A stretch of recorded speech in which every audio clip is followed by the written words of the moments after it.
He kōna ipurangi tēnei nā te reo irirangi o Aotearoa. Super scientist Nanogirl is on a mission to show everyone the wonders of science. She's joined by her trusty sidekick, the constantly learning artificial intelligence repository. We call her Claire. Let's cross now to Nanogirl's secret lab.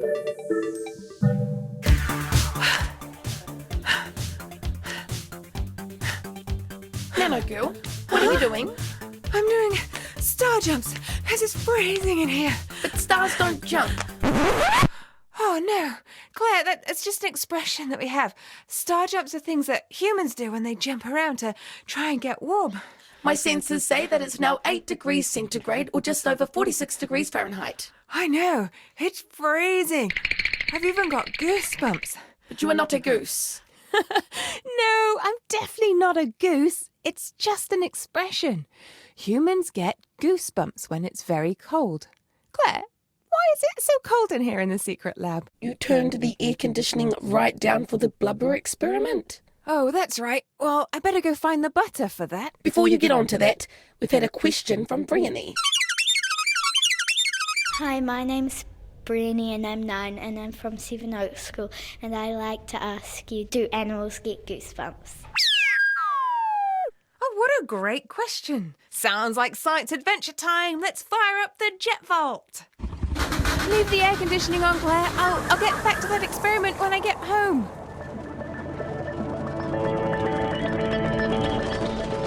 Oh, I think maybe that's the school I need to go to. It's called Seven Oaks School. I can see a sand pit down there. I think that's where I'm going to try and land. All right.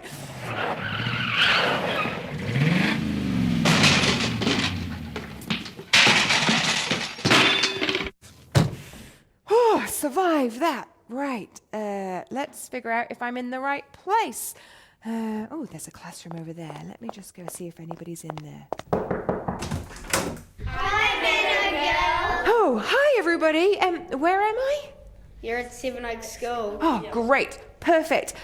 This is the right place. Now, I'm looking for somebody called Briony. Is there a Briony here? Yes.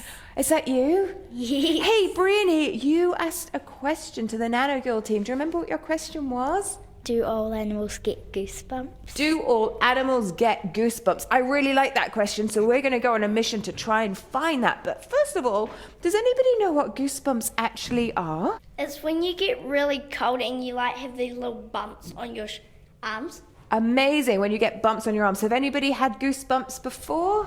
Yes. Some people call them goose pimples. And when do you normally get goosebumps? When you're cold. Any other time? Like when you're scared, maybe.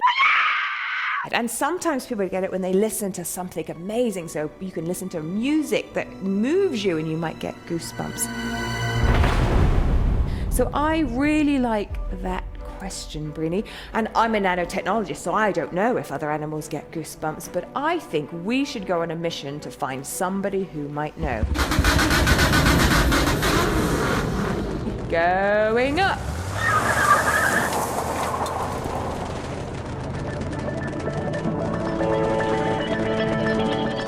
Are we going to Antarctica? Almost. Now, Antarctica is quite far away and I need to drop you back at school today. So instead of going to Antarctica, what we're going to do is we're going to go to the International Antarctic Centre instead. We're going to see if we can find somebody there. In fact, look out the window. Can you see that dome over there?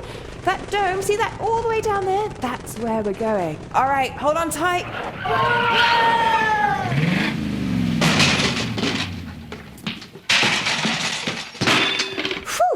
Okay, we made it. Everybody okay? Yes. Okay, here we go. Hey, everybody, this is my friend Fiona. Hi, Fiona. How are you guys? How was that bumpy landing? It was good. So, Fiona, we have a question from Briony. Briony, do you want to ask your question? Do all animals get goosebumps? Oh, Briony, that's a really great question. I work for Antarctica New Zealand, and so we travel to Antarctica where there are lots of animals that live in a really cold place. So I think we can talk about whether or not they get goosebumps. Who knows what sort of animals live out in Antarctica? Anybody know? Penguins. Yeah, there are lots of penguins. Polar bears. Do polar bears live in Antarctica? There are no polar bears in Antarctica. Where would we find those? That's right, we find polar bears in the Arctic. So why don't we head through and see what we have in this centre? All right, let's go this way. Whoa, what's this room? Whoa, that's cool. Look at all that ice. I feel like I'm in Antarctica. It's chilly too. What's over there? Penguins. Lots of penguins. They're nesting, aren't they? Yeah. So we know that when we get cold, we get goosebumps. But look at the penguins over there. Do you think the penguins get cold? No. Yes. Okay, why do you think they might get cold? Because sometimes there can be humongous blizzards. And Antarctica can go down to like minus 80 degrees. Wow, that is cold. And why do you think they don't get cold? Because they have lots of feathers and they huddle up when it's cold, so they're all warm. The birds have got muscles just under their skin that allows them to move their feathers, and so they can fluff up their feathers to trap air and help keep them warm. I think it's time for us to see if we can fluff up our feathers and go and get cold. Should we go get cold? Yes! Time to go into the blizzard room. It's Freezing. This is super cold. How are you feeling? Has anybody got any goosebumps? Definitely. Where are they? All over my legs. I got my legs. Okay, so Fiona, what do you think's happening to us here? Well, in the cold, we're behaving just like the penguins do. The hairs on our legs are trying to fluff up and trap air to keep us warm. Is it working? Not really. Not really? No. A little bit cold. Who has feathers on their legs? Anybody? No? I don't have feathers, but I still have hairs to keep me warm. Do you think you'd feel a lot warmer if you had feathers? Yes, a lot more. It would be like summertime. Ah. So what else do animals that live in the cold have other than goosebumps and feathers to keep them warm? Blubber. Blubber. Blubber. What's blubber? It's like Like a layer of fat underneath their skin. yeah. That's right. Blubber helps keep animals warm. So killer whales and minke whales have a thick layer of blubber. All right, let's go find somewhere a little bit warmer to carry on this goosebump conversation. Come with me. This way to the penguins.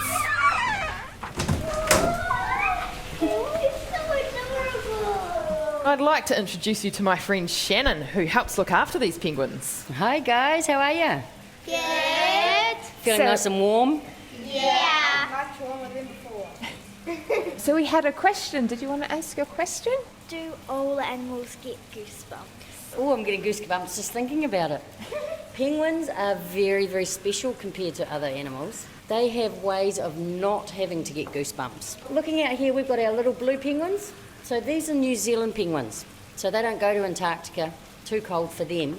But believe it or not, swimming in the ocean every day is freezing. So these guys have to find ways not to get cold. And believe it or not, swimming is one of the best ways not to get cold. So who's been out on their mountain bike in a thunderstorm? You're riding your bike and it's really wet and yucky, but you don't actually get cold, do you? Because you're biking. Yeah. Same if you go running in the rain. You're not going to get cold, you're going to get wet. Exactly the same for penguins. The more they swim, the warmer they get. But they also have something secret. Check this out. What are these? Have a wee feel. Now have a look at these wee guys out here on the rocks. Look at all their feathers. Guess how many feathers penguins have? 100,000. Close. 2 million. Oh, not quite, thank goodness, because we have to clean them up. These guys have 4 times more feathers than other birds. 10,000 feathers. And if you have a real good look at a feather, they have 3 parts to the feather, and all of that act as their insulation. Who's got a feather down jacket? You have them in winter, keep you nice and warm. Exactly the same for penguins. Those feathers are amazing. This is what keeps them warm. So 10,000 feathers keep them lovely and warm and toasty, but they don't keep them dry. So they produce penguin oil. So if you ever see a penguin shaking its tail, it's not because he's happy to see us. It's because they produce penguin oil. And then they will spread it all over their clothes. Now, what's even more special, we've got a wee beast here to show off to you named Ollie. Guess what? Ollie's not waterproof. So what would happen if Ollie went swimming? He would drown. Yeah, because the water would get under all of these feathers and he would actually get heavy waterlogged. Why isn't he waterproof? Poor wee Ollie hasn't learnt how to be waterproof. Believe it or not, these guys at 8 weeks old are full-grown adults. That's 2 months. Mum and Dad walk away, the chicks get hungry and head on out to sea and learn how to be a penguin. Ollie hasn't learnt how to be a penguin, doesn't know how to shake his tail feather and get those very, very special oils that they create and spread them over his feathers. Got a special little penguin here to show you as well. This is a pretend penguin. Have a look at the real feathers on his back. Have a feel. What do they feel like? Not as soft as the ones in the bowl. Oh, really? You think the ones in the bowl are softer? That's because you can get right underneath to those soft, fluffy parts of the individual feathers. Now, this is why we do not go around hugging penguins or catching penguins or patting penguins, besides the fact that that's a real strong beak. We've just patted this penguin and we've made all his feathers all messed up, just like if somebody came and messed up all of our hair. So this poor little penguin, if he was going to go swimming, he's got all these gaps. So he's not going to be waterproof either. And what's even more special here at the Antarctic Centre, every single penguin that you see out here is a rescue penguin. So we're a welfare centre for penguins that have been injured or disabled out in the wild. So they've got pretty cool stories to tell, including Nick, who was rescued in the nick of time from a shark. How cool is he? He was brave, and now he can come and sit here and relax, spend the rest of his days not worrying about sharks. Thanks, Shannon. Thanks a lot for telling us all about the penguins that you've got here. We're going to go and see some other things. Have fun, guys, and stay warm. Thanks, Shannon. Oh, look at the little penguins in the burrows. Where? Look at the back. Can't see. So down here we can see what the penguins look like when they're swimming in the water. Yeah, that's pretty cool. But they don't have feathers on their feet. So they're very specially adapted by having a network of veins that transfer warm blood from their bodies into their feet. So it means that their feet can get a lot colder than their internal body temperature, but still stay warm enough. So what about other things that get cold? Maybe fish underwater, because we don't have hairy fish and we don't have feathery fish, and I don't see fish with blubber on. The fish are specially adapted to the cold by having an antifreeze in their blood so that they don't freeze in the cold water. That's pretty cool. So this has been great, Fiona. We've learned that not all animals get goosebumps, and animals that are in the cold, like penguins, actually adapt by having feathers, and other animals have big fat blubber to keep them warm, and fish have antifreeze. Does that answer your question? Yes. Have you all warmed up now? Yes. Well, thank you, Fiona. That has been so awesome. I think we're all goosebumped out. I'm afraid it's time to get you back to school.